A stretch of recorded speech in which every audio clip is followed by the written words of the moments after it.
వీళ్ళందరూ new generation. అసలు యువత ఎంత నమ్మారంటే అర్ధరాత్రి వాళ్ళకి 12 అయినా కానీ 11 అయినా కానీ ఆ ఎండలో మండుటెండలో నిలబడి మధ్యాహ్నం నుంచి వాళ్ళ క్యూలు వాళ్ళకి వంతు వచ్చే వరకు అలా నిలబడి మరి ఓట్లు వేశారు. అంటే ఇవన్నీ చాలా చాలా బాధ్యతనిచ్చాయి. అలాగే ఈరోజు మనం మాట్లాడుకున్నప్పుడు కూడా రేపు మన పవర్ షేరింగ్ ఏంటి ఇవన్నీ కూడా మీకు తెలియజేస్తాను.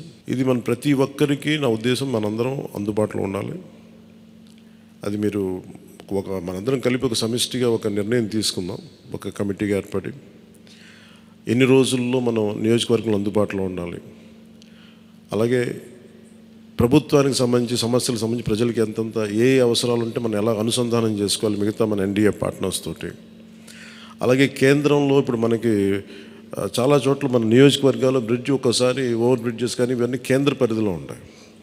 అవన్నీ మీరు చేయాల్సింది ఏంటంటే మన నియోజకవర్గపు సమస్యలు ప్రాధాన్యత అంటే యాజ్ పర్ ప్లీజ్ ప్రయారిటైజ్ చేసి మనం కొన్ని కేంద్రం ద్వారా జరిపించాల్సినవి ఉంటే అవి చేద్దాం. అలాగే ఇది మనం దేనికోసమైతే నిలబడ్డామో మాట ఇచ్చామో వాటికి నిలబడతాం. అలాగే పాలకొండకి మనం వెళ్ళినప్పుడు అక్కడ ఏనుగులు వచ్చి పంట పొలాలు ధ్వంసం చేస్తాయి. ప్రతి చిన్న చిన్న సమస్య. అలాగే irrigation projects, minor irrigation projects వీటికి చాలా తక్కువ నిధులతోటి 20-25 కోట్లతో అయిపోయే పనులు చాలా ఉన్నాయి.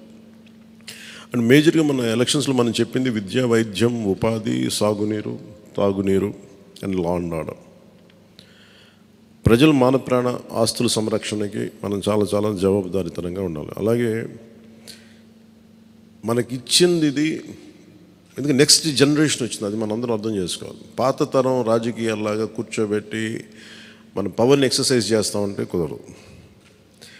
ఎందుకంటే ప్రజలు ఎంత మద్దతుగా నిలబడ్డారో వాళ్ళు అంతే బలంతో మనం నిలదీయగలరు. అది మనం దయచేసి మర్చిపోతుంది. నాతో సహా నేను మర్చిపోదాన్ని.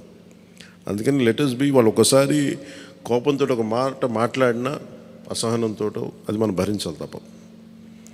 అలాగే విమర్శించేటప్పుడు కూడా దయచేసి అది పర్సనల్ అటాక్స్ ఎవరికి కలగండి. వాళ్ళని మీరు చూశారు కదా, పోయినసారి ఆయన గత ప్రభుత్వాన్ని హ్యాండిల్ చేసిన ముఖ్యమంత్రి గారు ఎన్ని మాట్లాడి నేను ఎందుకు స్పందించలేదు వ్యక్తిగతంగా అంటే అది ఆ ప్రెసిడెంట్ ఆపేద్దామని మనం ఎక్కడ చేయాలి. అలాగే పార్టీ ఒకటి మనందరూ చేయాల్సింది ఒకటి టైమ్స్, ఒకటి పంక్చువాలిటీ, సరైన సమయానికి రావడం. మీరు కావాలంటే గంట ముందు రండి. నైట్ 1:30, 2:30 అని పడుకునేటప్పటికి. ఎందుకంటే ఇది మనం 5 సంవత్సరాల కాలాన్ని ఎంత సద్వినియోగం చేసుకోగలం దాని మీద ఆధారపడి ఉంటుంది భవిష్యత్తు. దయచేసి మనందరం నియమావళిని పాటిద్దాం. కొంత మనలో కూడా మనం వన్స్ ఇన్ ఎ వైల్ మనందరం కూర్చొని మేబీ ఓవర్ లంచ్, ఒక ఈవినింగ్ ఒక చాయ్ పే చర్చ లాగా ఏమేం చేయాలి. అలాగే మనం కూడా కొంత కలుపుగోలుతనం చూపించాలి మిగతా పార్టీలు, మన ఎన్డీఏ కానీ బీజేపీ, మన ఎన్డీఏ పార్ట్నర్స్ అందరికీ కూడా.